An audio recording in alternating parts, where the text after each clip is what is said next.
খুব আমি তৃষ্ণার্ত, জল খাবেন? এক্ষুনি দিচ্ছি। বলে না তোমার দীক্ষা হয়েছে? আরে না, দীক্ষা তো এখনো হয়নি। বলে আমার একটা শর্ত আছে, আমি অদীক্ষিতের হাতে জল খাই না, আমি অদীক্ষিত কারোর কাছে জল পান করি না। বলে তাহলে বাবা কি উপায়? দীক্ষা নেবে আমার কাছে, তাহলে আমি দিতে পারি, জল না পেলে আমার প্রাণ চলে যাবে, তাই জল খাওয়ার জন্য তোমাকে দীক্ষা দেবো, দীক্ষা নেবে? বৈরাগ্যবতী ভাবছে এতক্ষণ ভগবানের কাছে প্রার্থনা করছিলাম গুরুর জন্য, আর তারপরে এই সাধু এসে নিজে বলছে দীক্ষা দেবে, তার মানে নিশ্চয়ই ভগবান একে পাঠিয়েছে। দেখুন বিশ্বাস, নিশ্চয়ই আমার প্রভু একে পাঠিয়েছে। হ্যাঁ গুরুদেব, আমি দীক্ষা নিতে রাজি আছি।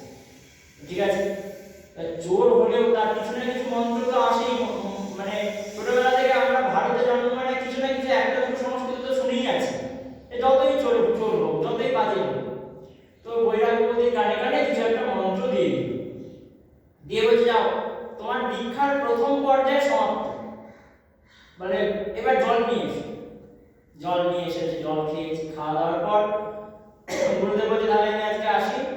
গুরুদেব আপনি যে বললেন প্রথম পর্যায়ে সমাপ্ত, দ্বিতীয় পর্যায়ে খুব কঠিন, তুমি পারবে না। মানে না গুরুদেব, আপনি বলুন না কি পারবে? গুরুদেব আপনি যদি কৃপা করেন অবশ্যই পারবো। মানে তাহলে তোমার যত সোনা দানা যত গয়না আছে সবগুলোকে একটা জায়গায় জড়ো করেছে। এবার একটা দড়ি নাও নিয়েছি, চড়া আমার সঙ্গে জঙ্গল। কি করলেন? চোর গহন জঙ্গলের মধ্যে নিয়ে গেলেন বৈরাগ্যবতী গুরুর প্রতি বিশ্বাস হয়ে গেছে, কারণ ভেবেছে ভগবানের কাছে প্রার্থনা করেছি, তারপরে ইনি এসেছেন, তার মানে ভগবানই পাঠিয়েছে, বিশ্বাস হয়ে গেছে, বাস আর কিছু জানি না। এবার ঘন বনে বলছেন আজকে তোমার আসল দীক্ষা হবে। এবার কি দীক্ষা? এই যে সোনা দানা এগুলো তোমার মোহ, এগুলোকে ভাবো এগুলো মোহ। হ্যাঁ গুরুদেব ভেবেছি মোহ, এগুলোকেই জঙ্গলের মধ্যে ত্যাগ করো। ছেড়ে দিয়েছে। এবার ওই গাছের কাছে যাও, গেছে, দড়িটা আমার হাতে দাও, দিয়েছে। গুরুদেব বেঁধে দিলেন, গাছের সঙ্গে বেঁধে দিলেন। বেঁধে বলছে এই তোমাকে গ্রন্থি দিয়ে দিলাম, এই হচ্ছে গ্রন্থি, জীবের অবিদ্যা গ্রন্থি। এই গ্রন্থি একমাত্র গুরুই খুলতে পারে। আমি যতক্ষণ না এই গ্রন্থি ফিরে এসে খুলে দিই ততক্ষণ তোমার দীক্ষার পরীক্ষা চলবে। আমি আসবো, এসে তোমার এই গ্রন্থি খুলে দেবো, এই গিট খুলে দেবো, ততক্ষণ পর্যন্ত তুমি এখানে থাকবে। কেউ বললেও এই গ্রন্থি খুলবে না, মানে বেঁধে তোমাকে রাখা হবে, খুলে যাবে। ঠিক আছে, দেখি তুমি পরীক্ষায় সফল হও কিনা। ঠিক আছে গুরুদেব, আপনি কৃপা করুন। এই বলে সেই চোর পড়ে থাকা সোনা দানাকে তুলে নিয়ে চলে গেছে। বলে ও দুদিন পর নিজেই ঘরে চলে যাবে খুলে। চোর তো চলে গেছে নিজের ইচ্ছায়, এদিকে বাঁধা হয়ে পড়েই আছে তিনটা। ভাবছি গুরুদেব আজকে আসবে, গুরু আসবে। এদিকে রাজা মশাই তার মেয়েকে খোঁজাখুঁজি আরম্ভ করেছে। খুঁজতে সেনারা জঙ্গলের মধ্যে মেয়েটিকে পেল। এবার পেয়ে বলছে রাজকুমারী চলুন আমাদের সঙ্গে। না, যাবো না। কেন? আমার গুরুদেব আমাকে পরীক্ষা করছে, বেঁধে রেখে গেছে। গুরুদেব না বললে আমি বাঁধন খুলতে দেবো না, যাবো না। তারা তো সেনা সৈনিক, কি করবে? রাজামশাইকে ডেকে আনি, নিশ্চয়ই রাজামশাইয়ের কথা শুনবে। রাজামশাইকে ডেকে আনা হলো। রাজামশাইকে বলছে রাজামশাই চলুন আপনি, এরকম আপনার কন্যাকে পেয়েছি। রাজামশাই এসে রাজা বলছে মা চল বাড়ি চল, ও চোর, তোর সব কিছু লুটপাট করে নিয়ে চলে গেছে, এই জন্যই এসেছি, তোকে বেঁধে রেখেছে এখানে। ভাগ্য ভালো তোকে আমরা ফেরত পেলাম, তুই বাড়ি চল। কন্যা বলছে না, যাবো না, আমার গুরুদেব বেঁধে দিয়ে গেছে, গুরুদেবই আমাকে মুক্ত করবে, যিনি বেঁধেছেন তিনি খুলে দেবেন। বলেছে গুরু ছাড়া এই গ্রন্থি কেউ ভেদ করতে পারে না, তিনি ভেদ করবেন এই গ্রন্থি। এবার কন্যা তো যায় না, কি করা যায়? রাজার কথা যখন শুনছে না, রাজা মশাই তখন কুলগুরুকে ডেকে পাঠান। কুলগুরু তিনি এলেন, এসে বলছে দেখো তোমার কাছে এত শাস্ত্র খুলে দিচ্ছি, কোন শাস্ত্রে এরকম দীক্ষার কথা লেখা নেই যে কাউকে বেঁধে রেখে চলে যাবে জঙ্গলের মধ্যে। এইসব দীক্ষা হয় না, এগুলো তোমাকে ভুল বুঝিয়েছে, এটা ভুল, কিছু নয়। ও আসলে চোর, বলছে গুরুদেব আপনাকে আমি শ্রদ্ধা করি, কিন্তু আপনি আমার গুরুর সম্পর্কে এরকম বলবেন না। আপনি এরকম বলবেন না, আমার গুরু আমার কাছে, আমার গুরু ভগবান, তার সম্পর্কে আমি কিছু শুনতে চাই না, কিছু জানতে চাই না। গুরু ভাবলেন কিছু তো করতে হবে, না হলে তো না খেয়ে মারা যাবে এখানে, এক ফোঁটা জলও খাচ্ছে না। কি করা যায়? নারদ যজ্ঞ করলেন, নারদ ঋষিকে প্রসন্ন করার যজ্ঞ। বেশ কয়েকদিন ধরে যজ্ঞ চললো, তাতে নারদ মুনি এসে প্রকট হয়ে গেলেন সেখানে। বলে নারদ ঋষি কি? নারদ ঋষি প্রকট হয়ে গেলেন।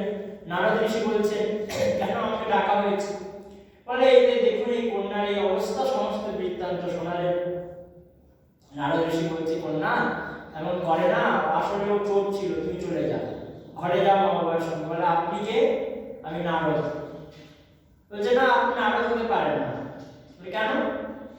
আপনি বলছেন আমার গুরুদেব ভুল মন্ত্র দিয়েছে, ভুল দীক্ষা দিয়েছে, গুরুদেব মিথ্যা, গুরুদেব চোর। বলে হ্যাঁ চোর।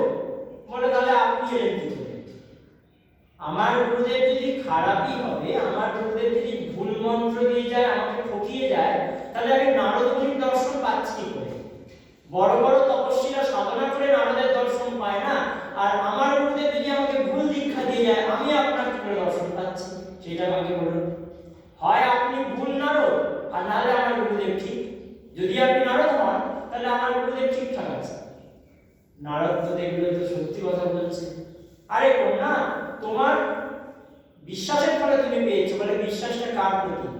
গুরুর প্রতি। তো গুরুর প্রতি বিশ্বাস করেছে বলে তাহলে গুরুর জন্যই আপনি দর্শন দিলেন, তাহলে সেই গুরুর করে ভুল হতে পারে? বিশ্বাস যায় না। নারদ ভগবান নারায়ণকে ডেকে আনলেন, ভগবান প্রকট হয়ে গেলেন। ভগবান বলছে আমি এসেছি নারায়ণ, যাকে দেখার জন্য যোগীরা ধ্যান করে, যাকে দেখার জন্য সবাই তপস্যা করে, যার নাম নেওয়ার জন্য সবাই তৃষ্ণার্ত থাকে, সেই নারায়ণ আমি এসেছি তোমার কাছে। বলে কি চাই প্রভু, কেন এসেছেন? না এই বাঁধন আমি নিজের হাতে তুলে দিচ্ছি, আমি জীবকে সংসার বন্ধনে বাঁধি। বলে না আমার গুরুদেব বলেছে, গুরুদেব বেঁধে গেছে, তাই গুরুদেব বলবেন, অন্য কেউ বলবে। আমি ভগবান এসেছি, আমি তো বাঁধি সবাইকে, আমি খুলে দেবো। বলে না আপনি ভগবান এসেছেন, এর মানে এটাই যে ভগবানকে প্রকট করতে পারে আমার গুরু এমন, আমার গুরুদেবের দেওয়া মন্ত্র এমন দীক্ষা দিয়ে গেছে গুরুদেব যে ভগবানকে সামনে নিয়ে আসতে পারে। দেখুন আজকে বাধা আছে বলেই তো আপনি এলেন। যদি মা বাবার কথায় খুলে ফেলতাম বাঁধন, তাহলে নারদ আসতো না। নারদের কথায় বাঁধন খুলে ফেললে আপনি আসতেন না, আপনার কথায় বাঁধন খুলে ফেললে আমার গুরু আসতো না। গুরুকে আরো বড় করছেন ভগবানের থেকে। আপনার কথায় যদি আমি খুলে দিই বাঁধন, তাহলে আমার গুরু আসবে না। এই চিন্তা। ভগবান কি করবেন? তখন হনুমানকে ডেকে পাঠালেন ভগবান। হনুমান যাও, এর গুরু আসলে একটা চোর, যেখানে আছে ওকে তুলে নিয়ে আসে। হনুমান জিত মনোযোগম মারুত দুর্লভেগম, সঙ্গে সঙ্গে কি করলেন? ওই চোর অন্যদিন অন্য একটি রাজবনে চুরি করতে গেছে, আর সেখান থেকে তাকে ধরেছে। বলে কে আপনি? বলে আমি রামদূত। বলে আমার কি মৃত্যুর সময় চলে এসেছে নাকি? কেন? বলে আমি যা কাজ করেছি যমদূত ছাড়া কারো আসার কথা নয়, রামদূত এসে গেছে, মানে বুঝতে হবে খুব ভালো কোনো কাজ করে ফেলেছি। কি কাজ করেছি এমন? বলে বেটা তুই মরিস নি এখন, চল আমার সঙ্গে চল। তাকে ধরে এনেছে। বলে আরে একে তো কিছুদিন আগে আমি বেঁধে রেখে গেছিলাম, এখনো যায়নি, ভেবেছিলাম ঘরে চলে যাবে, 10-12 দিন হয়ে গেছে পার, আমিও ভুলে গেছি। তখন হনুমানজি দেখাচ্ছে এই দেখ ভগবান নারায়ণ, এই দেখ নারদ, এই দেখ আমরা এসেছি কেন জানিস? তোর শিষ্যা বলছে গুরুদেব বেঁধে গেছে, গুরুদেব না খুললে আমার বাঁধন কেউ খুলে দেবে না, এই জন্য তোর শিষ্যাকে কৃপা করার জন্য আমরা সবাই এসেছি, কিন্তু আমাদের কথা শুনছে না, বল বল বল বাঁধন খুলতে। তখন সেই গুরু গিয়ে ওই বৈরাগ্যবতীর চরণে পড়ে বলছে আমি এত অধম ছিলাম, এত পাপী ছিলাম, কোনোদিন এই জন্মে কেন কোটি জন্মে ভগবানকে দেখতে পারতাম না, কিন্তু আজকে এমন এক শিষ্য করে ফেললাম ছলনা করতে গিয়ে, ওই জন্য বলা হয় ছলে বলে যদি কেউ ভক্তের চরণ ধরে না তার উদ্ধার ভগবান করে দেয়নি। এমন এক শিষ্য করে ফেললাম চুরি করতে গিয়ে যার ফলে ভগবানের দর্শন এই জীবনেই আমার হয়ে গেল। আর সে বৈরাগ্যবতীকে ভগবান সঙ্গে করে নিয়ে গেল। বলে ভক্তবৎসল ভগবান কি, এর নাম বিশ্বাস। যিনি আমাকে বেঁধেছেন তিনি আমাকে ছাড়ান, বিশ্বাস, এর নাম বিশ্বাস। এই বিশ্বাস যখন গাঢ় হয় তার নাম হয় শ্রদ্ধা। আমরা শ্রদ্ধা শব্দটা খুব সহজে ব্যবহার করি, শ্রদ্ধা শব্দটাকে খুব সহজে ব্যবহার করি, কিন্তু এই বিশ্বাস যখন গাঢ় হয়, সব সাধনার মূলে আছে বিশ্বাস। অনেক সাধনা হলো, বাবাজি মহারাজ বলেছেন, শ্রীপাদ রামদাস বাবাজি মহারাজ, সবই তো হলো, শুধুমাত্র বিশ্বাস মশাইয়ের সঙ্গে দেখা হলো না বলে কিছুই হলো না। সব হলো। কি কি হলো? বলে গুরু কানে মন্ত্র দিল, বৃন্দাবন ধামের বাস পেলাম। উনি বলছেন বৃন্দাবন ধামের বাস পেলাম, ভক্তজনের সঙ্গ পেলাম, লীলা চিন্তন করছি, জপ করছি, পরিক্রমা করছি, ধ্যান করছি, সব করছি। সাধনা যত করা যায়, মা যা যা কিছু বলে গেছে সব করা হচ্ছে, মন করা হচ্ছে, তাই না? ভক্তরা তো সবই করছে, মায়ের কথা ফলো করছে, সংযম সত্য করছে, কেউ কেউ মন করছে, সব করছে। কিন্তু একজনের সঙ্গে দেখা না হলে কিছুই হলো না। কে সেটা? বিশ্বাস মশাই। মানে কি? সব কিছু শূন্য, বিশ্বাস হচ্ছে সংখ্যা। যদি সংখ্যাটাকে মুছে দিই, শূন্যের কোনো দাম থাকে না। যতই শূন্য লাগিয়ে যায়, সব উপাধি ব্যাধি অবশ্য, কিন্তু যদি সংখ্যাকে আগে বসিয়ে দেওয়া যায়, বিশ্বাস রেখে যদি ঘুমিয়েও পড়া যায়, মায়ের চরণে বিশ্বাস হচ্ছে আমি ঘুমাচ্ছি, ব্যাস, সংখ্যা আছে, কোনো শূন্য নেই, ঠিক আছে, তাতেও ভগবান পেয়ে যাবে। যদি শূন্য বসান তো অনেক ভালো কথা, সংখ্যা আরো বাড়বে। শূন্য না থাকলে সংখ্যার দাম আছে, কিন্তু সংখ্যা না থাকলে শূন্যের দাম নেই। শূন্য বসালে ভালো কথা, সাধনা হলে ভালো কথা, কিন্তু সাধনা হচ্ছে না, ঠিক আছে, কিন্তু বিশ্বাস যদি কারো থাকে, আশ্রয়, বিশ্বাস, ব্যাস। एक भरोसे एक बल एक आश विश्वास एक राम घनश्याम हित चातक तुलसीदास। একটাই বল, একটাই আশা, একটাই ভরসা, একটাই বিশ্বাস, রাম। এক রাম ঘনশ্যাম হিত চাতক তুলসীদাস। চাতক যেমন অন্য জল চায় না, বৃষ্টির জলই সে পান করবে, সেরকম তুলসীদাস বলছেন আমি সেই রাম ঘনশ্যামের মঙ্গল চাতক, রামের মঙ্গল হোক, আমার মঙ্গল নয়, রামের মঙ্গল হোক। ভক্ত নিজের মঙ্গল চায় না, প্রভু তুমি ভালো থেকো। আমরা যে কি বলি, ভগবান আমাকে ভালো রেখো, পরিবারকে ভালো রেখো, ভক্ত বলে তুমি ভালো থেকো। তফাৎ এটাই। দেখবেন মদন মোহন মন্দিরে বা রাধারমন মন্দিরে দেখবেন কি হয়, কেউ গেলে জল দিয়ে চৌকাঠটা একটু এমন করে হাত দিয়ে মুছে, তারপরে এরকম হাত দিয়ে আস্তে আস্তে টিপে দেওয়ার মতো করে। মানে কি? কেন করে? এটা ভক্তদের ভাব।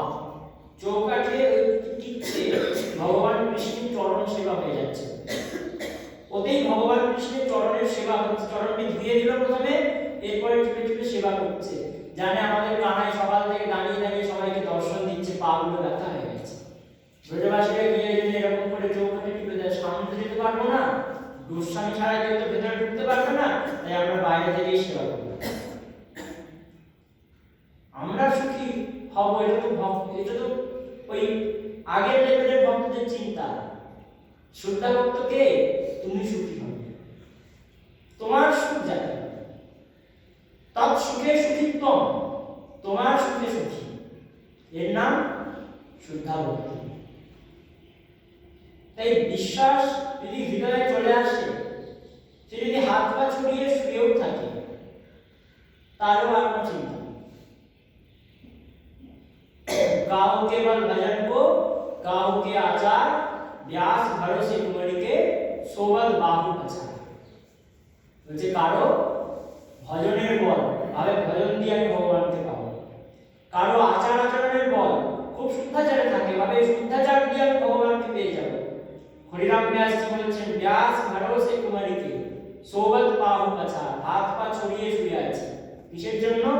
জানি আমার ভরসা আছে কিশোরী রাধে। রাধারানী আমার ভরসা, বাস। ভরসা নিয়ে যদি কেউ পড়ে থাকে তাহলে আর কিছু চাইবে না। ঠাকুর বিদ্যাসাগর পরমহংসদেব একটা গল্প বলতেন যে একজন অনেকজন মিলে কাশী ঘুরতে গেছে, বেনারস কাশী।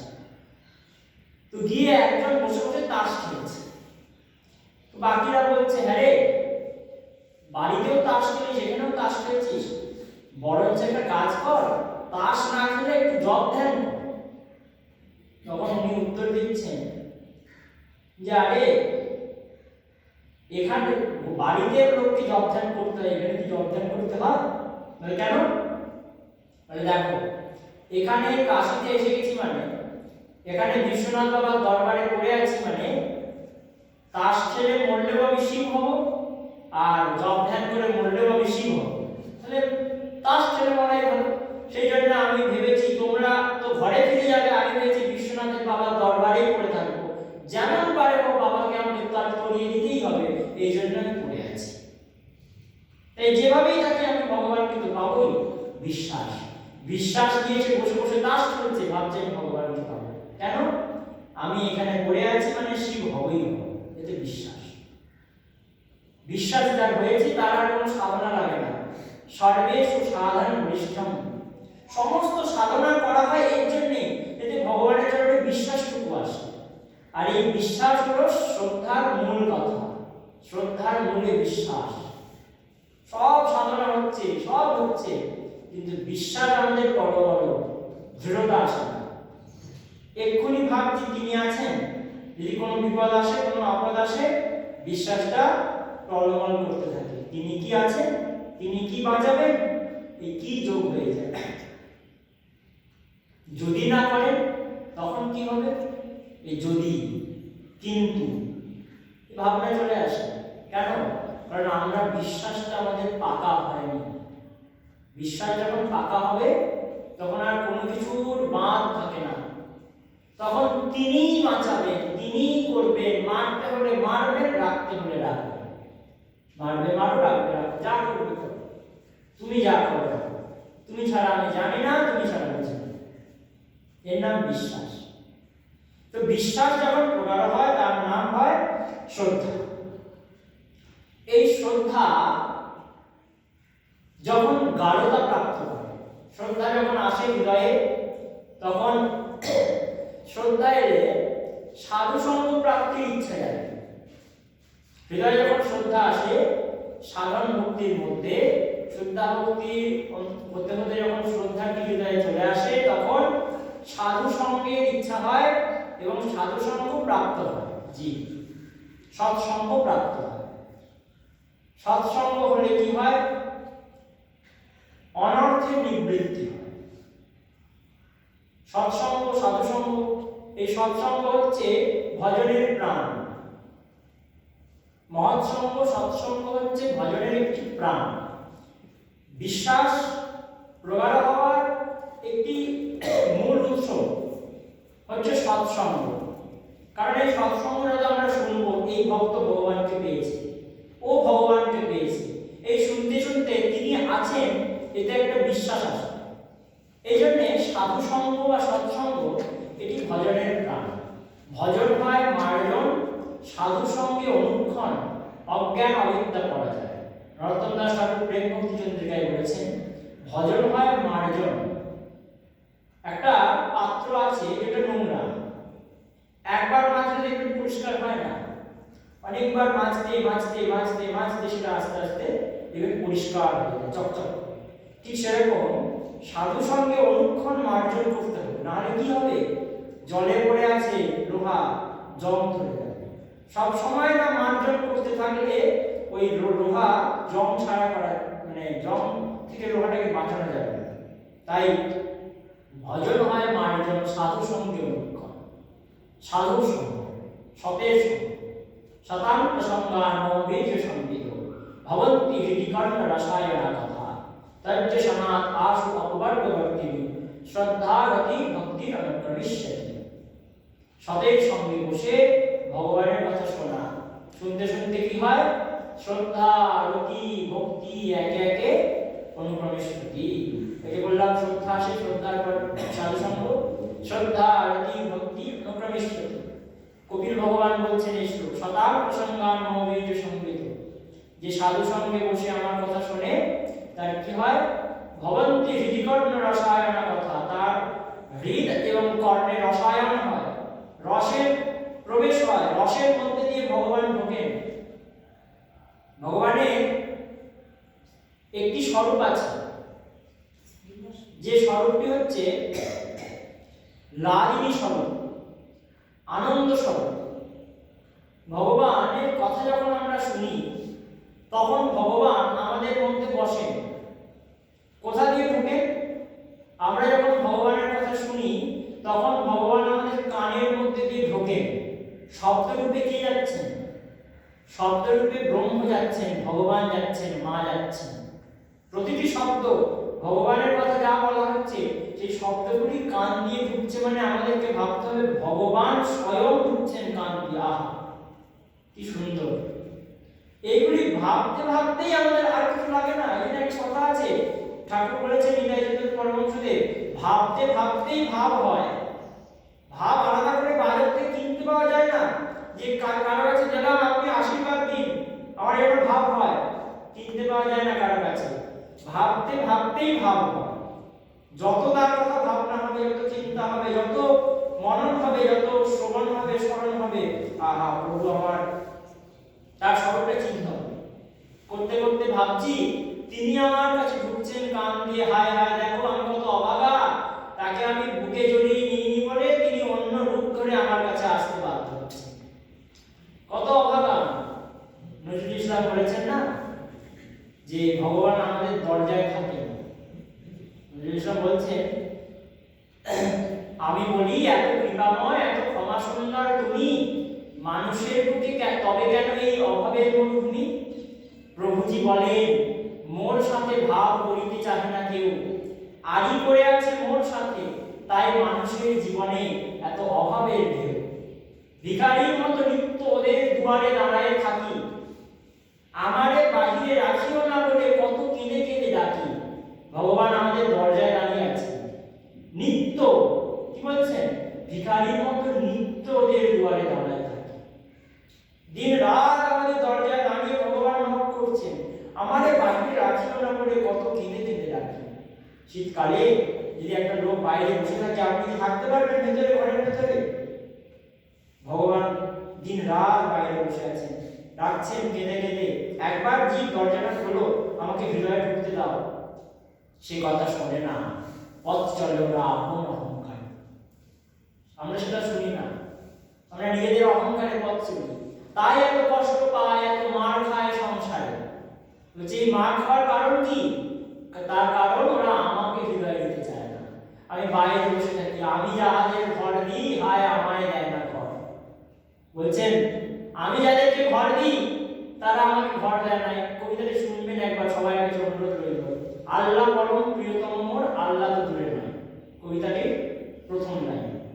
নিত্য আমায় জড়াইয়া থাকে পরম সে প্রেমময়, পূর্ণ পরম সুন্দর সেই আমার পরম গতি, মোর জ্ঞান ধ্যান তনু মন প্রাণ আমার পরম গতি। এভাবে বিরাট বড় কবিতা, সমস্ত শাস্ত্রের সার ওটার মধ্যে হয়ে গেছে। ওই একটি কবিতাতে সব শাস্ত্রের সার উনি লিখে দিয়ে চলে গেছে। ভগবান অরূপ না স্বরূপ, ভগবানকে কি করলে পাওয়া যায়, সবটি কবিতার মধ্যে আছে, যদি শোনেন বুঝতে পারেন। যাই হোক, আমাদের প্রসঙ্গ অন্য। তো ভগবান কান দিয়ে ঢোকেন, ভাবনা করতে হবে আমাদের। স্বরূপকে চিন্তন করে ভাবছি মা কান দিয়ে ঢুকছেন অন্তরে, এটাই তো ধ্যান, তাই না? আলাদা করে বসে ধ্যান করতে হবে কেন? এই ভাবনাগুলোই আমাদের ধ্যান হয়ে যাবে, জপ হয়ে যাবে, সাধনা হয়ে যাবে। আলাদা করে সাধনার জন্য সময় বার করতে হয় না, আমাদের জীবনটাই সাধনা ভগবানের। ওই জন্য একটি শিবের স্তোত্র আছে মহাদেবের, সেখানে বলছে নিদ্রা সমাধি স্থিতি, আমার ঘুমটা সমাধি, যৎ যৎ কর্ম করোমি অচিলাম তৎতৎ শম্ভু তবারাধনা, যা যা আমি কাজ করি সবটাই তোমার আরাধনা। সমস্ত কাজ যখন কেউ ভগবানে দিয়ে দেয় কর্মগুলি, তখন তার কর্মগুলি কি হয়ে যায়? সবটাই ভগবানের আরাধনা হয়ে যায়। ভাবতে হবে, ভাবতে হবে, ভাবতে ভাবতেই হৃদয়ের মধ্যে সেই ভাবের অনুরণন হবে, ভাবগুলি ভেতরে কম্পন হবে, ভাবের উদয় হবে, মনে হবে হ্যাঁ আছে, ভগবান আছে, বিশ্বাস রাখবে। শুধু ভাবতে হবে তার কথা। ভাবলেই কান্না আসবে, কষ্ট হবে যে তোমাকে আমি বাইরে রেখেছি, তোমাকে ফেলে রেখেছি, তোমাকে ফেলে সবাইকে আপন করে নিয়েছি, তুমি কত কৃপাময়। বলুন তো, ভগবানের কৃপা উপলব্ধি করেনি জীবনে এরকম কি আছে? সবাই কিছু না কিছু ক্ষেত্রে, কোনো না কোনো ক্ষেত্রে ভগবানের কৃপা অল্প হলেও অনুভব করবে। ভগবান সবাইকে অনুভব করায়, একটু হলেও করায়, সুযোগ দেয়, যাতে সেই স্পার্ক থেকে সে ভগবানের দিকে আসে। তাই তিনি কত কৃপা করে আমাদের রেখেছেন, এটা যদি ভাবতে পারি তাহলে তো সব হবে। তাই সাধু সঙ্গ, এটি ভাবার জন্য সাধু সঙ্গ। সাধু সঙ্গ কেমন? নিত্য, অনুক্ষণ। অনুক্ষণ সাধু সঙ্গ হবে কি করে? না হলে কি হবে? বলে যে বললাম, জং ধরবে, জলে পড়ে আছে, নিত্য যদি মাজা না হয় জং ধরে যাবে, ঠিক সেরকম। ঠাকুর নিতাই পরমহংসদেব একটা উদাহরণ দিচ্ছে যে পাহাড়ি রাস্তায় অনেকগুলি লরি দাঁড় করানো থাকে। কেন দাঁড়ানো থাকে? না যখন তখন ধস পড়তে পারে, ধস পড়লে কি হয়? রাস্তা আটকে যাবে, গাড়ি ঘোড়া যেতে পারবে না। তো লরিগুলির কাজ কি? ধস পড়লেই ওই পাথরগুলিকে লরিতে বোঝাই করে, ট্রাকে বোঝাই করে সরিয়ে দেয়, যাতে রাস্তাটি পরিষ্কার হয়। তেমন আমাদের এই চলার রাস্তা, ভগবানের দিকে যাওয়ার রাস্তা, কাম ক্রোধের ধস সবসময় পড়ছে। কাম ক্রোধ লোভ মোহ মদ মাৎসর্যের ধস সবসময় পড়ছে। যদি সাধু সঙ্গ রূপী ট্রাক না থাকে, তাহলে কাম ক্রোধগুলিকে সরিয়ে নিয়ে যাওয়ার লোক থাকবে না, আমরা মাঝপথে আটকে পড়বে। তাই সাধু সঙ্গ নামে আছে পান্থধাম, শান্ত হলে তথা করিও বিশ্বাস, পথভ্রান্ত হলে শুধাইও পথ, সে পান্থ নিবাসী মন চলো নিজ নিকেতন। সাধু সঙ্গ নামে আছে পান্থধাম। সাধু সঙ্গ নামে পান্থধামেই আমাদেরকে বিশ্রাম নিতে হবে। আমাদের বিশ্রামের জায়গাটা যেন অন্য কোনো জায়গা না, সাধনে বিশ্রাম। সাধনা একটা করা যাবে, বিশ্রাম চাই। বিশ্রাম কোথায় হবে? বিশ্রাম কোথায় হবে? বলে সাধু সঙ্গে গিয়ে বিশ্রাম। মনোরঞ্জন যদি করতে হয়, সাধুর কাছে বসে করো, যা করবে সাধুর কাছে বসে করলে কি হবে? বলে ওইখানে থাকলে মনটি আর অন্যদিকে যাওয়ার সুযোগ পাবে না। তাই সাধু সঙ্গ, শ্রদ্ধা এলে সাধু সঙ্গ করতে ইচ্ছা যায়, সাধু সঙ্গ করতে করতে শ্রদ্ধাটা আরো গাঢ় হয়। সাধু সঙ্গ হলে আমাদের দোষগুলি আমরা বুঝতে পারি। এবার তৃতীয় স্তর, দোষের খোঁজ করা। আমাদের কোথায় কোথায় দোষ আছে, ভ্রান্তি আছে, ভুল আছে, এটা প্রথমে আমরা জানি না, বুঝতে পারি না। যেমন বলছিলাম না যে অর্জুন বুঝতেই পারছে না যে তার মধ্যে দোষ আছে। অর্জুন কি বলছে? দ্বিতীয় অধ্যায়ে যদিও একটু ধরতে পেরেছে অর্জুন, প্রথম অধ্যায়ে ধরতেই পারে। প্রথম অধ্যায়ে নিজের কোনো দোষ না দেখিয়ে বলছে যত পেত্তেন পশ্যন্তি লোভ অপহত চেতসাম। যদিও দুর্যোধন বুঝতে পারছে না যে ওর চিত্তটা লোভ দ্বারা অপহৃত হয়েছে, কিন্তু আমরা তো বুঝতে পারছি যে সব আমরা কেন যুদ্ধ করব, আমরা কেন সব স্বজনকে মারব, ও লোভী তাই আমাদেরকে মারতে চাইছে, কিন্তু আমরা কেন মারব? অর্জুন নিজের মোহটাকে তো দেখতে পাচ্ছে না, উপরন্তু কি পরের দোষটাকে দেখতে পাচ্ছে। জীবের স্বভাব এটা, নিজের দোষ দেখতে পায় না, কিন্তু পরের দোষ দেখতে পায়। এটা আমাদের সবার স্বভাব, আমার মতো জীবেদের স্বভাব এরকম। নিজের দোষ নেই কোনো, আমি বেশ খুব ভালো লোক, আর যত দোষ সব তোমার, এটাই আমাদের স্বভাব। এরপরে অর্জুন একটু বুঝতে পারলো, কিন্তু যা বুঝেছে ভুল। বলছে কার কর্ম দোষ অপহত স্বভাব, পৃচ্ছামি ত্বং ধর্ম সম্মূঢ় চেতা, যচ্চৈব সন্নিষ্ঠিতং ব্রূহি তন্মে শিষ্যস্তেহং সাধিমাং ত্বং প্রপন্নম। ভগবানকে দ্বিতীয় অধ্যায়ে অর্জুন বলছে যে কাপুরুষতা দোষে আমার চিত্তটা অপহৃত হয়েছে, অপহত স্বভাব, আমার স্বভাবটা অপহত হয়েছে। কি দোষে? কাপুরুষতা দোষে। অর্জুন বুঝতে পারছে যে তার আসল দোষ। আমরাও ঠিক সেরকম দোষটি বুঝতে পারি না। কতক্ষণ? যতক্ষণ না সাধু গুরুজন আমাদেরকে দোষটি দেখিয়ে দেয়। সাধু হচ্ছেন আয়নার মতো, গুরু হচ্ছেন আয়নার মতো। যে আয়নায় আমরা প্রতিবিম্ব দেখতে পাই, কিসের প্রতিবিম্ব? আমাদের দোষগুলির প্রতিবিম্ব। আমি কেমন, এই জগতের আয়নায় দেখা যায় না আমার দোষগুলি। জগতের আয়নায় দেখতে খুব সুন্দরই লাগে আমাদের, তাই না? কি সুন্দর সেজেছি আমি, আমার মতো সুন্দর আর কেউ নেই, খুব ভালো লাগে নিজেকে দেখতে। কিন্তু গুরুদেবের আয়না একটি এমন আয়না, যে আয়নায় গিয়ে দাঁড়ালে আমাদের দোষগুলি চোখে পড়ে।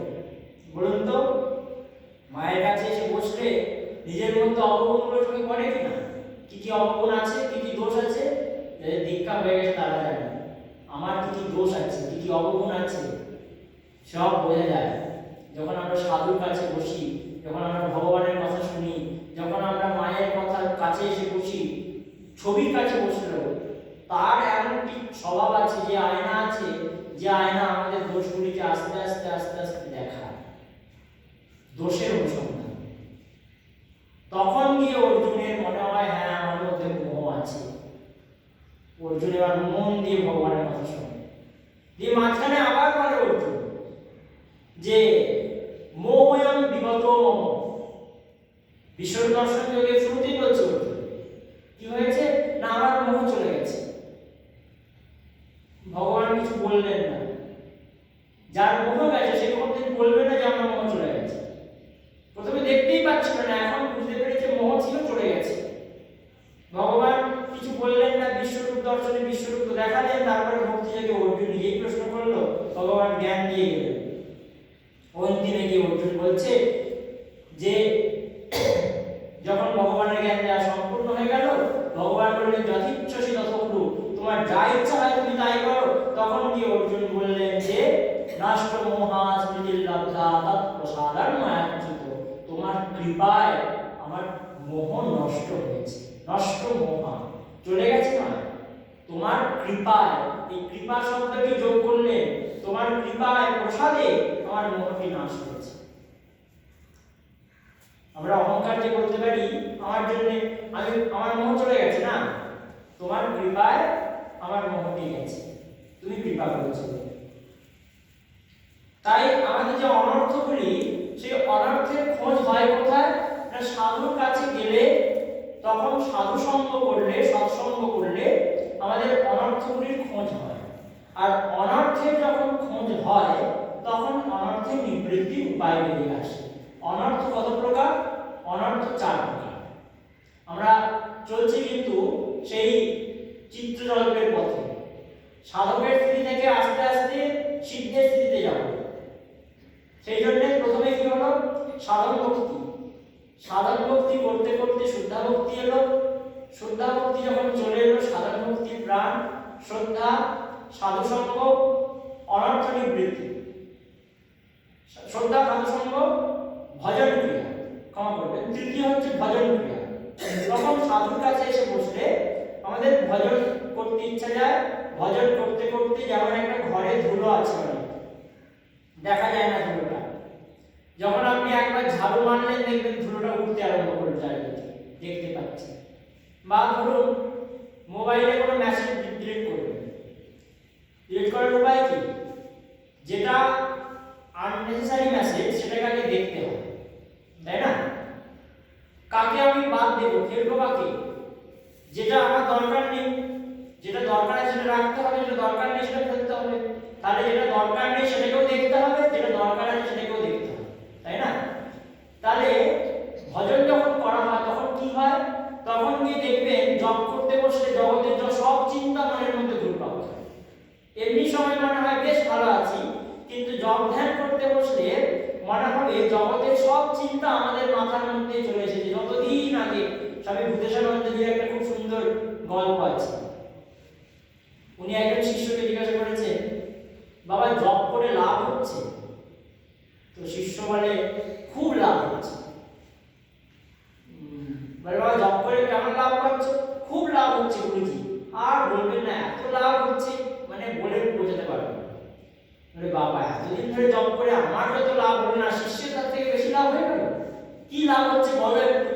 তখন বলছে আমি জানেন তো বেশ বুঝতে খুব ভুলো মনে হয়, সব ভুলে যাই, কিন্তু যখন জব করতে বসি কি চমৎকার, জব করতে বসলে 50 বছর আগে কে ধার নিয়েছিল সেই কথা আমার মনে পড়ে যায়। পরের দিন যাই তার কাছে গিয়ে তার কাছে টাকা চেয়ে আনি, খুব লাভ হচ্ছে আমার জব করতে বসি। এই তো আমাদের লাভ, তাই না? এই আমাদের লাভ। তো জবের সময় কি হয়, মনের মধ্যে সমস্ত কামনাগুলি পূর্ণ নিয়ে যে কবে গালাগালি দিয়েছিল সে মনে পড়ে যাবে, আপনি জবে বসুন। এমন সাধনা কেন হয়? তার কারণে এই মেসেজগুলো একটা একটা করে ডিলিট হচ্ছে। একটা একটা করে দেখতে হবে, তো না দেখে কি করে আপনি বাদ দেবেন? কাউকে বাদ দিতে গেলে তাকে দেখতে হবে। তো ওইটা আসছে মানে কি, ওটা আসছে না, ওটা যাচ্ছে, মুছছে, একে একে করে মুছে মুছে যাচ্ছে। আমাদের অনন্ত জন্মের সংস্কার, তাই মনে হচ্ছে কতদিন ধরে মুছবে রে বাবা, ওই জন্য একটু দেরি লাগছে, কিন্তু সবটা আস্তে আস্তে আস্তে আস্তে মুছে যাচ্ছে, কিছু আসছে না, সব যাচ্ছে। তাই ওই দিকে না তাকিয়ে চরণের দিকে তাকাতে হয়, মায়ের চরণ ধরে থাকতে হয়, যতক্ষণ পারবো তার চিন্তা করতে হয়। ভজন ক্রিয়া হতে হতে অনর্থগুলির বোধ হয়, তার থেকে হয় অনর্থ নিবৃত্তি। অনর্থ 4 প্রকার। কি অনর্থ? 1 দুষ্কৃতিজাত অনর্থ, 2 সুকৃতিজাত অনর্থ, 3 অপরাধার্থ অনর্থ, 4 ভুক্তির্থ অনর্থ। এই 4টি অনর্থ। প্রথমে সুকৃতিজাত। সুকৃতিজাত মানে আমাদের পুণ্য কাজের ফলে, ভালো কাজের ফলে কিছু অনর্থের জন্ম। ধরুন আপনি খুব পুণ্য করেছেন, পুণ্যের ফলে খুব ভালো বড় পরিবারে জন্ম হয়ে গেছে। এবার এমন পরিবারে জন্ম হয়েছে যে ভগবানের ভজনটা আপনি কি ছেড়ে বুঝতে পারছেন না, কারণ মানুষের কষ্ট না হলে মানুষ তো ভগবানের দিকে সহজে যায় না। যে কোনো জায়গা থেকে যদি আঘাত না পায় তাহলে ভগবানের দিকে মানুষ সহজে ঘোরে না। যদি পূর্ব থেকে ঘরে সেই ভগবত পরিবেশ না থাকে তাহলে এমনি এমনি মানুষ ভগবানের দিকে যায় না। তাই আমাদের সুকৃতিটা অনেক সময় ভগবত প্রাপ্তিতে আমাদের অনর্থ হয়ে দাঁড়ায়, ভালো কাজ না। তাই ভালো কাজে বেশি করতে নেই। ভালো কাজ দান ধ্যান করছে ঠিক আছে, কিন্তু দান ধ্যানটাই পরের জন্য হয়তো এমন ঘরে জন্ম হয়ে গেল যেখানে প্রচুর টাকা পয়সা, ঐশ্বর্য, আর ভগবানকে দরকার নেই। এত টাকা পয়সার মধ্যে ভগবানকে ভোজে করবো কি? এই সুকৃতি আমাদেরকে বাধা দেয়, এর নাম সুকৃতিজাত অনর্থ। যে ভগবান যাদেরকে পয়সা দেয়নি তারা বেশ ভালো আছে, যারা পেয়েছে তারা সব ভুলে গেছে। আমার আপনার কথা বলছি না, সুগ্রীব মহারাজ রামচন্দ্রকে বললেন আমি সীতামাকে এনে দেবো, তুমি আমার দাদাকে একটু বালিকে ঠিক করে দাও, রাজত্বটা আমায় দিয়ে দাও। রামচন্দ্র দিলেন। কিষ্কিন্ধায় গিয়ে রাজত্ব করতে আরম্ভ করলেন, বালির পত্নীর সঙ্গে রাজত্ব করছেন, সংসার করছেন, আর রাম পাহাড়ের গুহায় পড়ে আছে, ভুলে গেছে রামের কথা। সামনে ভগবান ছিলেন, তার কথা যদি ভুলে যায় তাহলে ভাবুন তো আমাদের দশা কি? আমরা যদি বৈভব পেতাম আমাদের কি হতো? আমায় অভাবে লিখিত সদা হইয়ে যাতে অলস অবশ নাহি হই। রজনীকান্ত সেনের গান।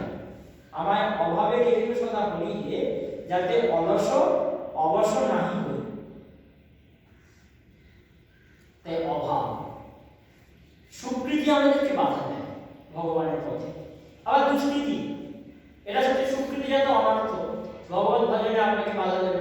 আমি এত বড় বাড়ির ছেলে, মনের মধ্যে একটা অভিমান চলে আসে না?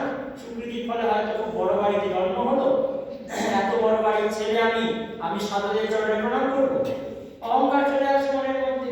তাহলে আপনাকে ছোট হতে বাধা দিচ্ছে আপনার সুকৃতি। তাহলে এই সুকৃতি আমাদেরকে বাধা দেয়। প্রথম অনর্থ কি?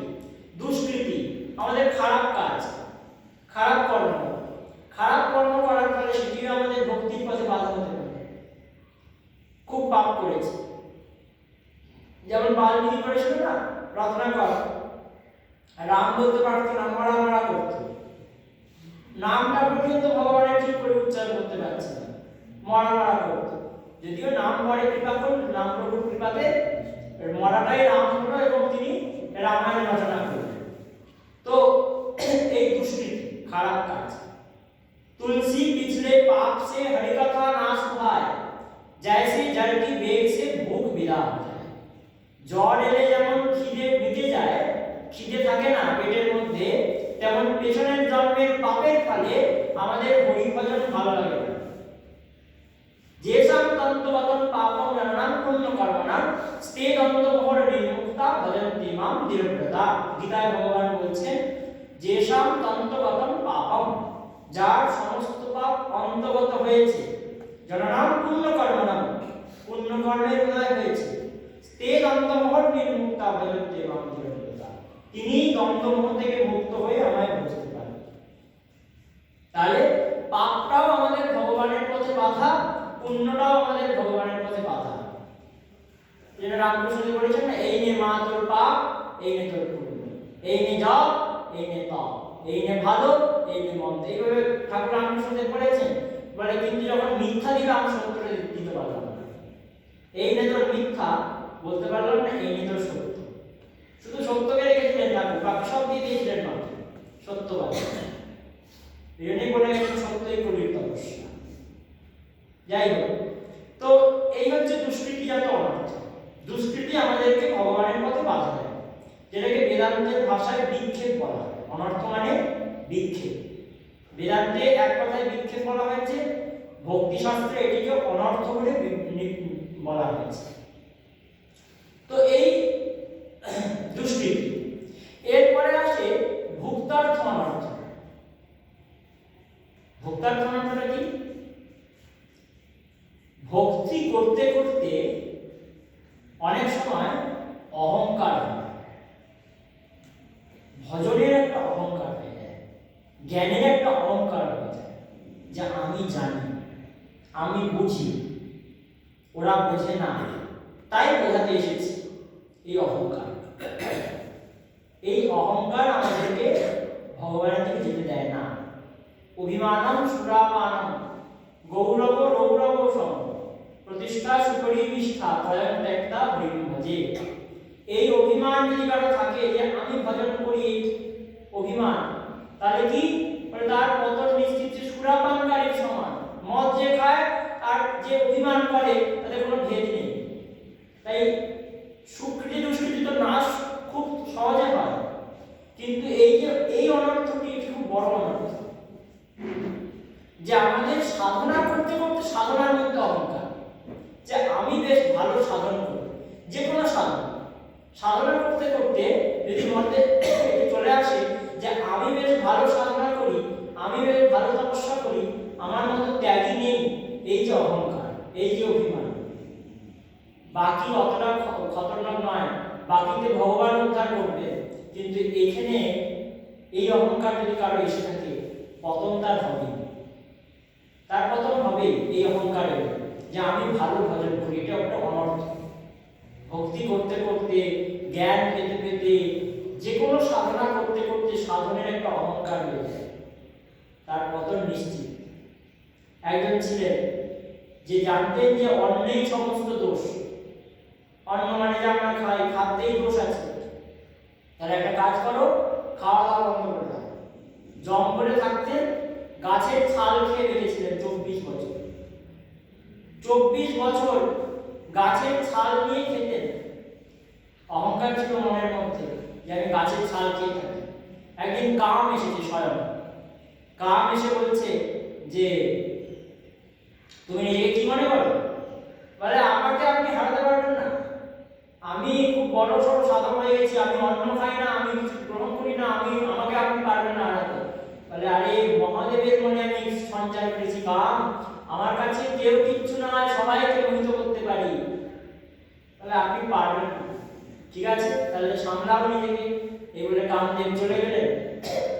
এরপর হঠাৎ একদিন ওই গাছের ছাল খেতে যান, আর দেখতে পান যে গাছের ছালে বেশ হালুয়া লাগানো আছে। এবার সেই হালুয়া দেখে ওনার খুব ভালো লাগলো, আর উনি ওই হালুয়াটি নিয়ে খেলেন। খেয়ে ভাবছেন, মনে হয় আমার তপস্যার তেজে বিধাতা ভয় পেয়ে গেছে, ওই দেবতারা ভয় পেয়ে আমার জন্য সব হালুয়া টালুয়া রেখে গেছে আমার তপস্যার তেজে। দেখুন অহংকার ছিল তো, তাই ভাবছে আমার তেজের ফলে এই হালুয়া রেখে গেছে। খেলেন, দ্বিতীয় দিন আরো একটু বেশি করে খেলেন, তৃতীয় দিন আরো একটু বেশি খেলেন, চতুর্থ দিনে দেখতে পাচ্ছেন একটি মহিলা ওইখানে ওই হালুয়াটি লাগিয়ে বাটি নিয়ে চলে যাচ্ছে, ছুট দিয়েছে। এই কে যাও, দাঁড়াও, ডেকেছেন, বলে আমায় অভিশাপ দেবেন না, আমাকে ক্ষমা করে দিন, ক্ষমা করে দিন করছে। তুমি কে? বলে আমি এই পাশেই থাকি, আপনার সেবার জন্য একটু হালুয়া রেখে দিতে। কাল থেকে গাছে লাগাবে না, বাটিতে করে নিয়ে আসবে আমার কাছে। মনটা পুরো পরিবর্তন হয়ে গেল, যে 24 বছর গাছের ছাল খেয়ে থাকতো। কেন হলো? অহংকার। এরপরে বলছে কিছুদিন আসা যাওয়া আরম্ভ হলো আস্তে আস্তে, তার বৈরাগ্য জন্মেছিল এদিকে। আর কি হলো, তোমার বিয়ে হয়ে গেছে? বলে না। একা থাকো? না, মা থাকে। মায়ের কাছে জিজ্ঞাসা করে আসবে বিয়ে করতে পারবে কিনা, আমি তোমাকে বিয়ে করবো। তো গেছে, পরের দিন এসেছে সেই মহিলা, এসে বলছে আমার আপনার বিয়ে হবে না। কেন? মা বলেছে, আমাকে ছোটবেলায় কোনো জ্যোতিষ বলেছিল যে এই মেয়েকে যে বিয়ে করবে তার মৃত্যু যোগ আছে, তবে সে যদি মুখে চুনকালি মেখে আর এই মেয়েকে পিঠে করে চড়িয়ে গাধা হয়ে আসতে পারে আমাদের বাড়ি অবধি, তাহলে মৃত্যু যোগ চলে যাবে। ঠিক আছে, এখন তো রাত্রিবেলা, এ আর করতে কি অসুবিধা, আমি এক্ষুনি করছি। মুখে কালি মেখে পিঠে সেই কন্যাকে বসিয়ে গাধা সেজে চলে এলেন।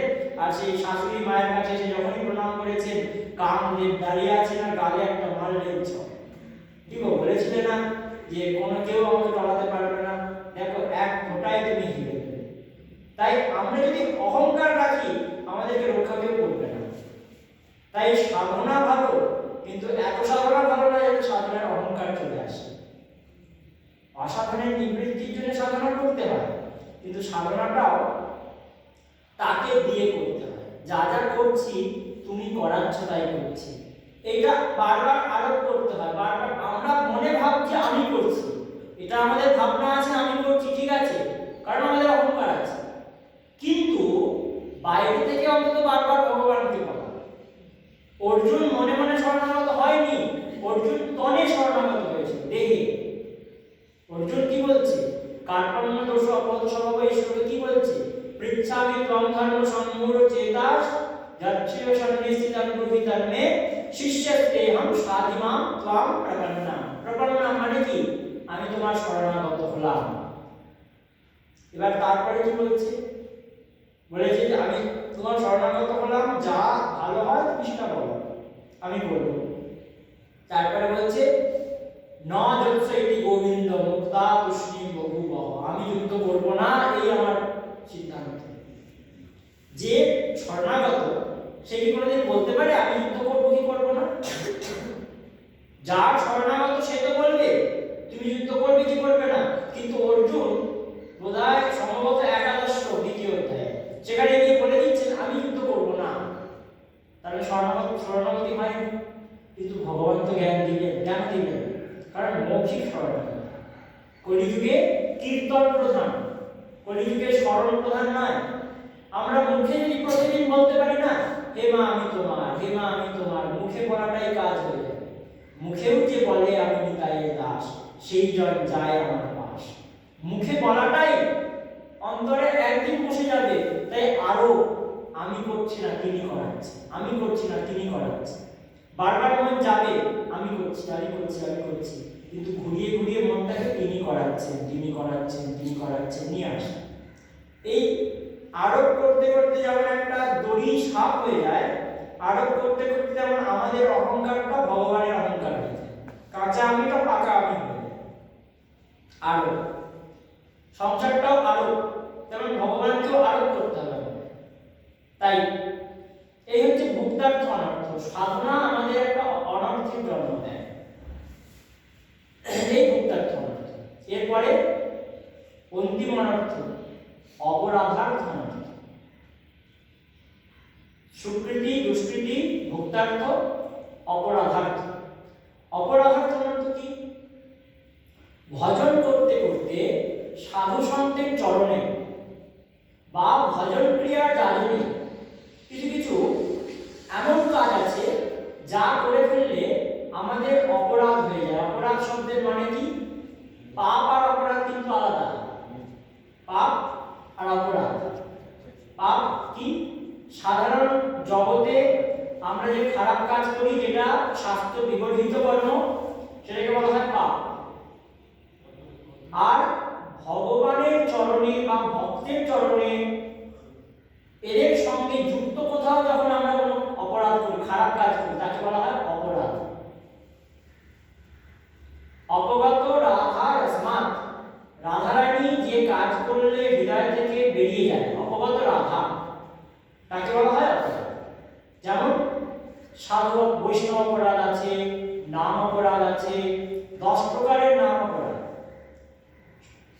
64 প্রকারের বৈষ্ণব অপরাধ, এই সমস্ত অপরাধ আছে। এই 6 প্রকারের বৈষ্ণব অপরাধ, নাম অপরাধ 10 প্রকারের, আর সেবা অপরাধ 64 প্রকারের।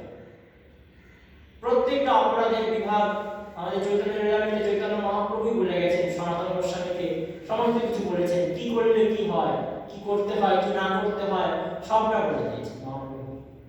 তো এই যে অপরাধগুলি, বাকি অপরাধ ক্ষমা হয়ে যায়, কিন্তু ভক্তচরণে অপরাধটা একটু বিশেষ। সেবা অপরাধ ভগবান অতটা দেখে না, কিন্তু ভক্তচরণে অপরাধ মানে কোনো ভগবানের ভক্ত, কোনো সাধু, কোনো বৈষ্ণব, এই ভক্তদের প্রতি যদি কোনো খারাপ ব্যাপার হয়ে যায়, তাহলে সেটা কিন্তু খুব খারাপ। जो अपराध भक्त कर करही राम रोष पावक सो जरही, যে ভক্তের চরণে অপরাধ করে রামের রোষ তাকে পেতেই হয়। যে মোর দাসের সৎকৃত নিন্দা করে, মোর নাম কল্পতরু তাহারে সংহারে। বলছে কেউ আমার নাম জপ করে আর আমার ভক্তের নিন্দা করে, তাহলে আমার নাম তো এমনিতে সবার উদ্ধার করে, কিন্তু যে আমার নাম জপ করে অন্য ভক্তের নিন্দা করে, সেই নাম জপই তাকে সংহার করে। যে নিন্দা করছে আর নাম জপ করছে, ওই নাম জপই তাকে সংহার করে দেবে, অন্য কারো দরকার নেই। যে মোর দাসের সৎকৃত নিন্দা করে, একবার যে নিন্দা করে দেয়, বলে তাহলে ভক্ত চিনব কি করে? অপরাধ তো তবে করবো, ভক্ত আগে চিনতে হবে, কে ভক্ত কে অভক্ত, বলে অত চেনার দরকার নেই। জগতে সবাই ভগবানের ভক্ত, আমি বাদে। ব্রহ্মা অনন্ত কোটি ব্রহ্মাণ্ডে যত জীব সবে মোর দাস, এতেক যে পরচর্যে সেই যায় নাশ।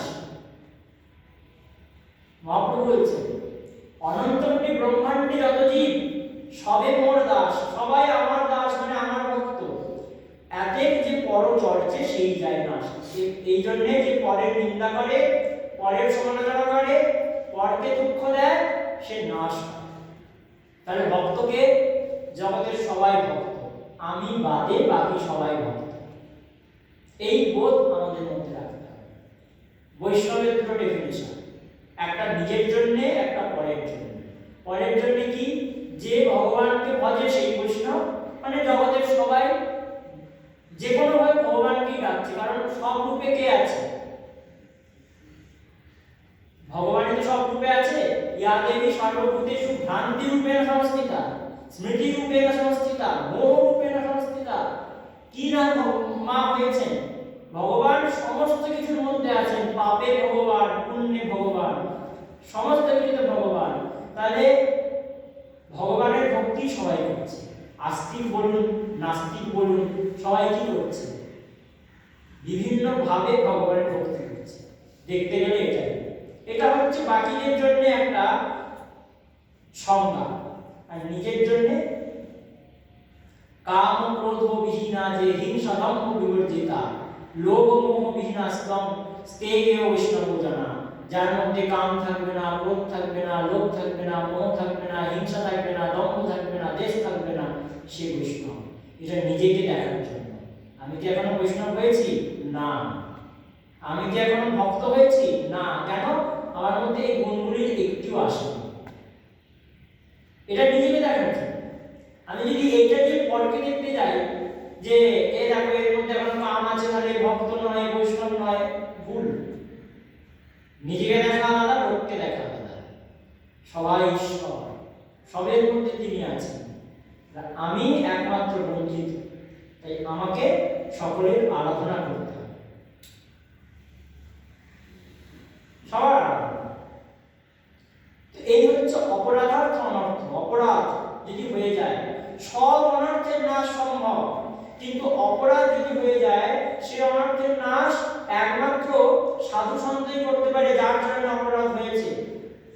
একজন ছিলেন রূপ গোস্বামীর কথা বলি, রূপ গোস্বামী, যিনি ছয় গোস্বামীর এক গোস্বামী, সেই রূপ গোস্বামী একবার বসে বসে লীলা চিন্তন করছে।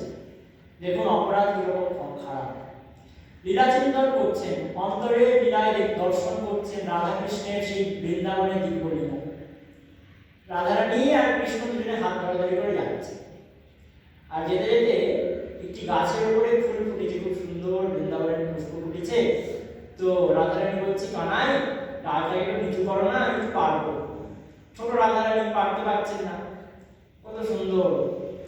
তো কানাই গাছটা একটু নামিয়ে দাও, আমি ফুল পারবো। কানাই বলছে, না পারবো না, কি করতে পারবো, তোমাকে তুলে ধরতে পারবো। ঠিক আছে, তুলে ধরো। এবার রাধারানীকে তুলে ধরেছেন ভগবান। রাধারানী গাছে হাত দিয়েছেন ডালে, আর ফুলটি পারবেন এমন সময় কৃষ্ণ নিজে থেকে হাত ছেড়ে দিয়েছেন, আর রাধারানী উপরে গাছের ডাল ধরে ঝুলছে, নিচে নামতে পারছে না কারণ পড়ে যাবে। আর কৃষ্ণ নিজে থেকে ছেড়ে দিয়ে দূরে দাঁড়িয়ে দাঁড়িয়ে হাসছে। কৃষ্ণকে বলে, কানাই পড়ে যাবো, বাঁচাও বাঁচাও। এই লীলা দর্শন করতে করতে রূপ গোস্বামী পাদ হাসছে। লীলা অন্তরে চিন্তন চলছে আর বাইরে মুখে হাসি। এমন সময় একজন খঞ্জন দাস বলে একজন বাবাজি, যিনি খরা ছিলেন, তিনি এই পথ দিয়ে যাচ্ছেন রূপ গোস্বামীকে প্রণাম করে যাওয়ার জন্য। তিনি ভাবলেন তিনি খরা বলে তাকে দেখে হাসছেন, মনে মনে তিনি একটু বিরক্ত হলে চলে গেলেন। রূপ গোস্বামীর লীলা স্মরণ বন্ধ, যে লীলায় তিনি ডুবেছিলেন নিত্য বৃন্দাবনের লীলায়, বন্ধ হয়ে গেল। ব্যাকুল হয়ে চোখ খুলে তাকালেন, আমার লীলা কোথায় গেল, আমার ভগবান কোথায় গেল, রাধারানী কোথায় গেল, কি করেছি আমি? কোন নিশ্চয়ই বৈষ্ণব চরণে অপরাধ হচ্ছে। আচার্য তো ধরে ফেলেছেন সঙ্গে সঙ্গে, বৈষ্ণব চরণে অপরাধ হয়েছে না, কোথায় সেই বৈষ্ণব, কার চরণে অপরাধ হয়েছে? তখন কয়েকজন শিষ্য বলে, গুরুজি একজন এই খঞ্জন দাস যাচ্ছিল, মনে হয় আপনার উপর বিরক্ত হয়েছে। তার চরণে গিয়ে বললেন, সমস্ত ঘটনা বর্ণনা করলেন, এইরকম আমি দেখছিলাম তাই হাসছিলাম, আপনাকে দেখে হাসিনি। এইসব বলতে বলতে যখন তিনি খুশি হলেন, রূপ গোস্বামী পাদের আবার সেই লীলা চিন্তন প্রারম্ভ হয়ে গেল। এর নাম অপরাধ। ভক্ত যদি একটু দুঃখী হয় না, ভগবান আর কৃপা করেন না।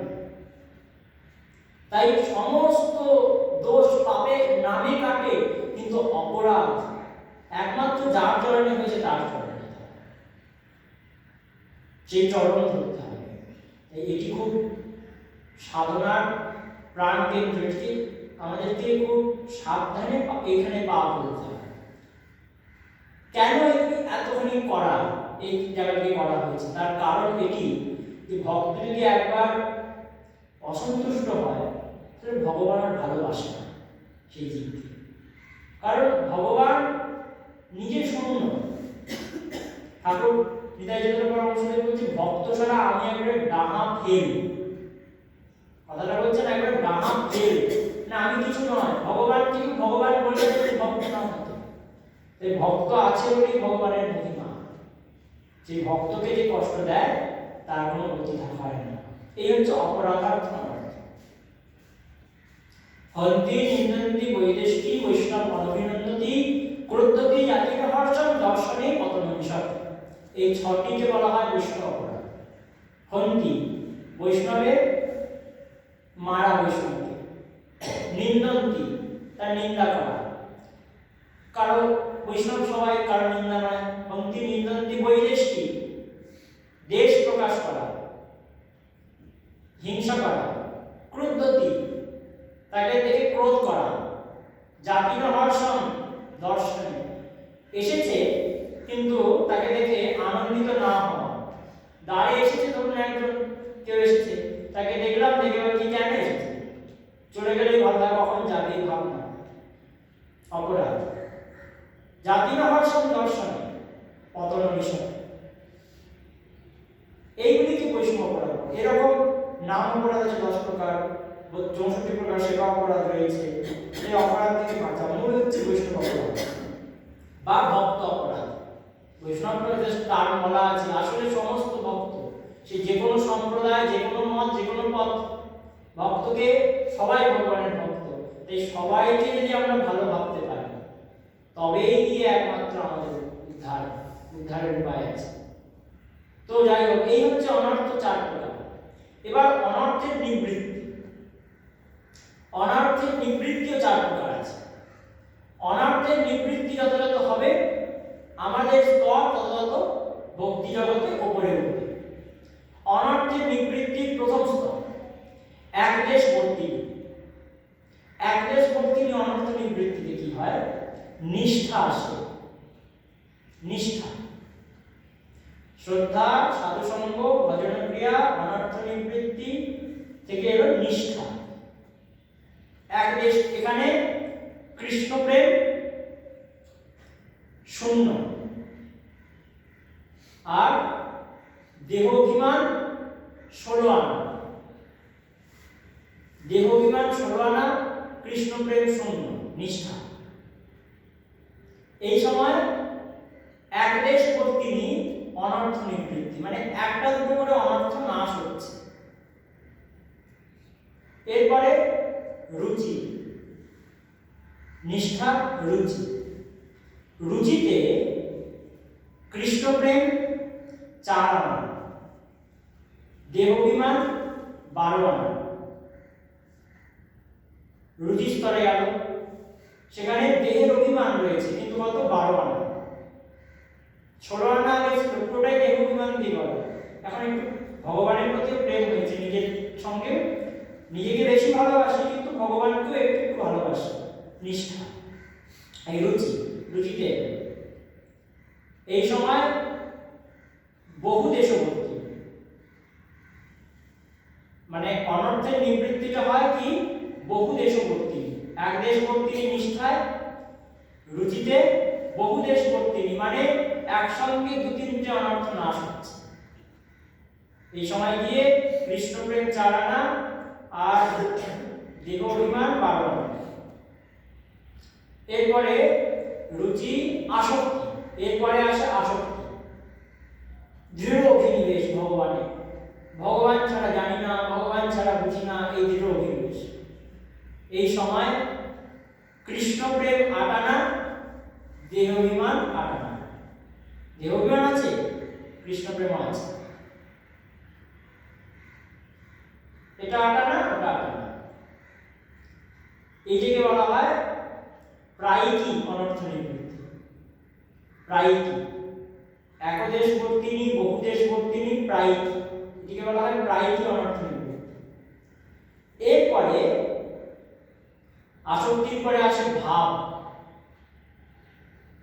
ভাব, ভাবে গিয়ে হয় কৃষ্ণ প্রেম 12 আনা, দেহ অভিমান 4 আনা। দেখুন আগে ওটা বেশি ছিল, এটা কম ছিল, আস্তে আস্তে এটা বাড়ছে, ওটা কমছে। কৃষ্ণ প্রেম 12 আনা, দেহ অভিমান 4 আনা। এই সময় হয় আত্মন্তিতি অনর্থ নিবৃত্তি। অনর্থ বলে আর কোনো জিনিসই থাকে না, যেটা আমাদের ভক্তির পথে বাধা, বা যেটাকে বেদান্তের ভাষায় হচ্ছে বিক্ষেপ, সেই বিক্ষেপটি সরে যায়। আমাদের এই 3টি জিনিস আছে, বেদান্তে বলা হয় এই 3টিকে অনর্থ, বিক্ষেপ, আবরণ। অনর্থকে বলা হয় মল, বিক্ষেপ, আবরণ। মল, বিক্ষেপ আর আবরণ। মল হচ্ছে আমাদের সংস্কার, পাপতা, প্রারব্ধ। বিক্ষেপ হচ্ছে এই অনর্থ, আর আবরণ হচ্ছে যা ভগবান আর আমাদের ভেদ বুদ্ধি তৈরি করে রেখেছে, দেখতে দিচ্ছে না ভগবান। যেমন ঠাকুর রামকৃষ্ণ বলেছেন না, একটা গামছা আড়াল করে বলছে, এই দেখ এই গামছার এপারে ওপারে তুই আমাকে দেখতে পাচ্ছিস না, এইদিকে আমি ওইদিকে তুই, কিন্তু দেখতে পাচ্ছিস না কেন? মাঝে গামছা আছে। সেরকম এই জগতে একটা পর্দা দেওয়া আছে, যে পর্দা থাকার জন্য আমরা ভগবানকে, পর্দার ওপারে থাকা ভগবানকে দেখতে পাচ্ছি না। একটি পর্দা, সেই পর্দা কেমন? চোখে সেই পর্দাকে দেখা যায় না, পর্দাতেই আমরা সবকিছু দেখছি। যেমন দেখবেন সিনেমা হলে পর্দার মধ্যেই তো সব দেখা যায়, প্রজেক্টর দূর থেকে ফেলা হয়, পর্দার মধ্যেই সব অভিনেতারা অভিনয় করছে। তেমন এই জগৎটা একটা পর্দা। কুন্তী ভীষ্মা বলেছেন ভাগবতে, মায়া যবনিকা আচ্ছন্ন মোহা। যবনিকা মানে পর্দা, মায়া একটা